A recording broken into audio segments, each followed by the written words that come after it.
Hello and welcome. I am Gimba Umar. Tonight, President Muhammadu Buhari tells the Togolese President Faure Gnassingbé that commendable efforts have been made to isolate the Boko Haram insurgents. The Nigerian Labour Congress, the NLC, advocates capital punishment for treasury looters. House of Representatives postpones investigation into the non-implementation of capital projects in the 2015 budget. And 30 people die in crashes in the Turkish city of Cizre.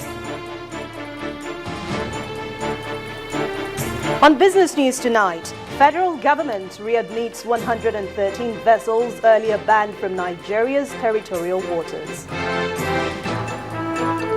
And on sports news tonight, Nigeria's Odunayo Adekworoye wins bronze at the World Wrestling Championships, qualifies for the Rio 2016 Olympic Games.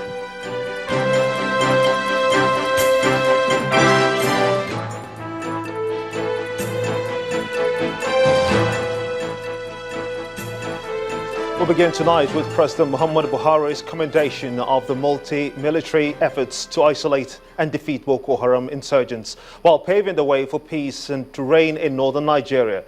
President Buhari, who was speaking at a press conference alongside the Togolese President Faure Gnassingbé in the presidential villa, also acknowledged the support of Cameroon, Chad, Niger and Benin Republic so far. State House correspondent Chukwuma Onokusi reports.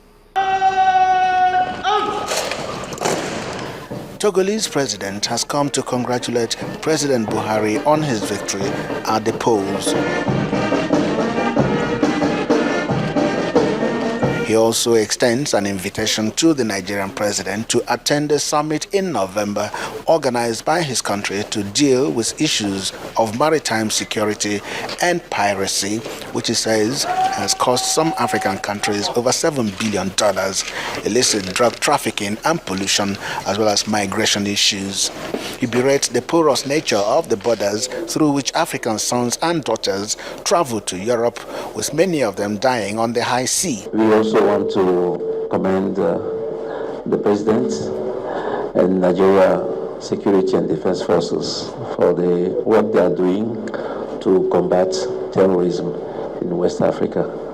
What they are doing here to combat terrorism, to fight terrorism in Nigeria, is to promote security not only in your country but in the sub-region. As you know, security is a big issue in our sub-region. President Buhari appreciates his concern about regional security. He observes that it is not easy fighting on so many fronts, as well as provide infrastructure for the people.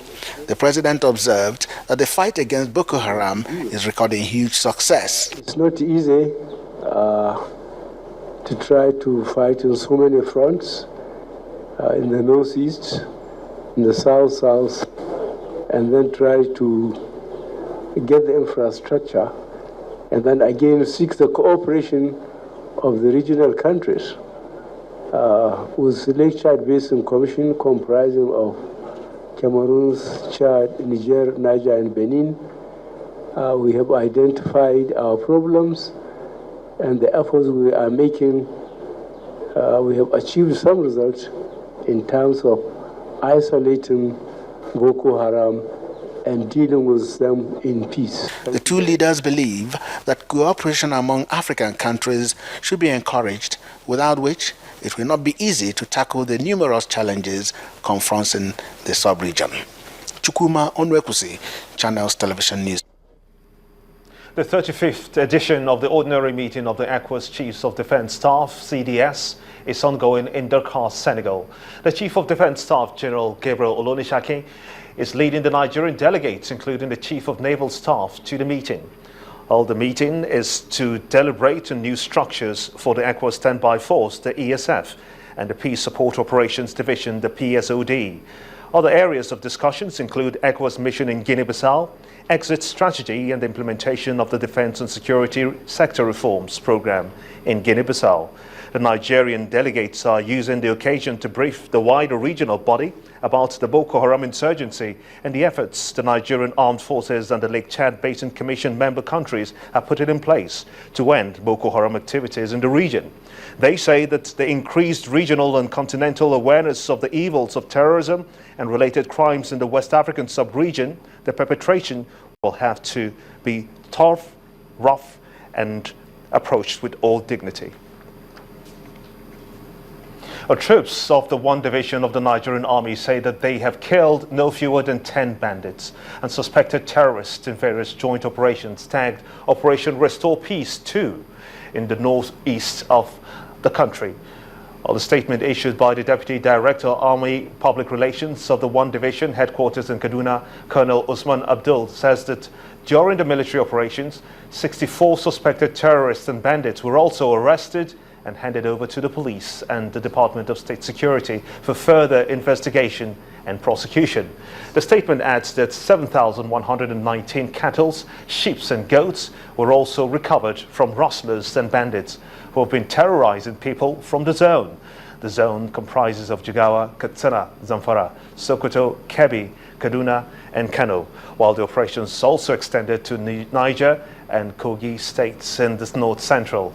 The operations were carried out by a combined team of the Nigerian Army, the Nigerian Air Force, the police, DSS and customs.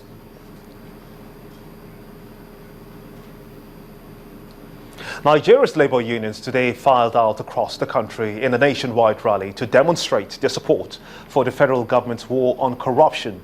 The Nigerian Labour Congress and the Trade Union Congress today held a nationwide rally to show their support for the ongoing fight against corruption. As part of their message, the groups advocate for more stringent laws and special courts to prosecute corrupt practices amongst public servants. Our correspondent Olu Phillips reports. Desperate times, desperate measures. Nigeria needs all the money it can get, and legitimately so. But cutting losses is also an option, and that explains a nationwide rally called out by the leadership of the Nigerian Labour Congress and Trade Union Congress, all in support of the federal government stand on corruption. We begin with the NLC-TUC rally in Abeokuta, the Ogun State capital, where the governor is vehement about what should be done to persons found guilty of corruption. He recommends life imprisonment. Anybody that is found wanting, whether you are governor, whether you are anybody, you should be jailed for life. The DJ, are you there with us? The anti-corruption rally also held in Abia State, laced with a road show which started from Aba Road to other parts of the state. The essence of today's rally to create the awareness that everybody should come up to fight against corruption. From north-central Nigeria, the Kwara State branch of NLC and TUC carried on the message outlining how much damage corruption had done to Nigeria's economy.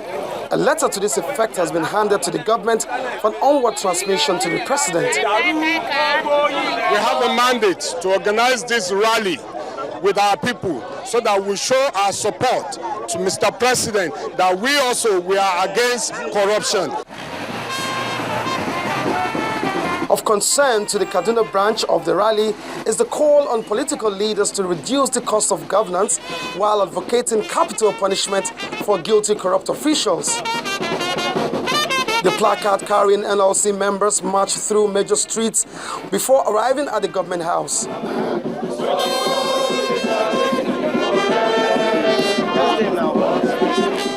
It is our firm belief that the enactment of special and anti-graft courts akin to the electoral tribunals, complete with timeframes within which cases once started are to be concluded, will give a renewed impetus to the fight against corruption. Also, from Kano State comes this message: strengthen the powers of all anti-graft agencies for effective and efficient fight against corruption. Corruption kills our society. Corruption kills our economy. Yes. Corruption kills our health sector. Yes. Corruption kills our agriculture. Yes. Before corruption kills us, let us kill corruption. Yes. The EFCC is ever ready to ensure that the mandate of EFCC is being followed to the letter. Down south, specifically the south-south region of Rivers State, the same rally involving the members of the TUC and NLC held with march past throughout the streets. The first is this solidarity rally, and we have made a demand. If we review the demand, and the president is not following the demand or is reneging on his fight against corruption, then we will take appropriate action, including strike. If the mantra, body language, is anything to go by, then it does appear there's a vibe coming from the presidency which is fast spreading like wildfire. Just as the president said in his inaugural speech, if we don't kill corruption, corruption will kill us. The war against corruption is raging. Olu Phillips, Channels Television News. And back in the nation's capital, Abuja, the march against corruption took place. The Nigerian Labour Congress is advocating capital punishment for treasury looters as a way of curbing corruption. During the anti-corruption march, the president of the NLC, Comrade Ayuba Waba, who led Nigerian workers to the Economic and Financial Crimes Commission premises, said the protest is aimed at pushing the government and the anti-graft agencies to take the crusade more seriously. Labour activists from Nigeria and neighbouring Ghana converged on the Unity Fountain in Abuja for a march to the Economic and Financial Crimes Commission headquarters. The activists are asking the government and the anti-graft agencies to bite, not just bark, and also advocated capital punishment for treasury looters. All cases of corruption must be decided within some specific period of time. And also, they should not only back, they should also be seen to be biting.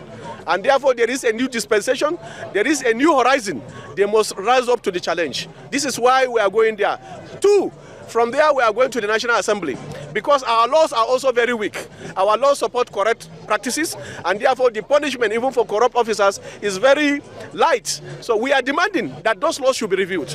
There must be capital punishment for those that have enriched themselves from our common purse.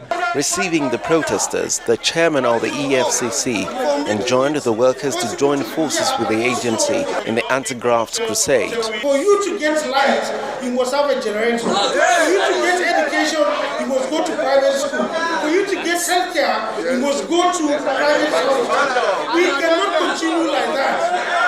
The government must function properly. And the only way for it to function is to block all the loopholes that the hemorrhage we are getting in our country today. And the only way to do that is for all of us to come together and fight this kind of corruption. Apart from visiting the EFCC, the workers also want the National Assembly to reform anti-corruption laws, even though some had different opinions. All the sectors of this country are suffering because of corruption. And for me, in the National Assembly, I feel that those institutions, my primary aim and the National Assembly primary aim now should be laws should be reviewed to the extent that those institutions will be strengthened.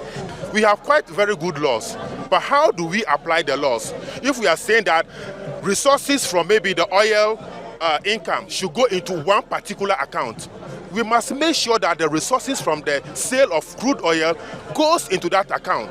And the one who is supposed to be in charge of that account to administer how those resources are utilized must also be firm to be sure that the resources are not diverted to anywhere. This is the first major rally of the NLC since the beginning of the President Muhammadu Buhari-led administration.